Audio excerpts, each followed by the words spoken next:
কলকাতায় ১ মাস। শুনতে যত ছোট, কাটাতে তত দ্রুত।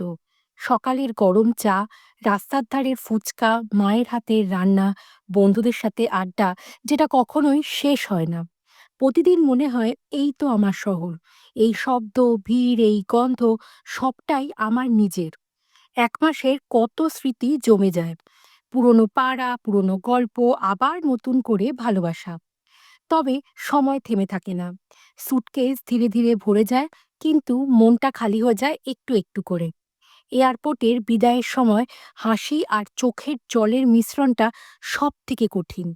প্রতিবারই ভাবি এবারে হয়তো আর কষ্ট লাগবে না, কিন্তু কেন জানি না, ফিরে আসতে না আসতেই আবার মনে হয় আমার একটা অংশ এখানে রয়েই গেল।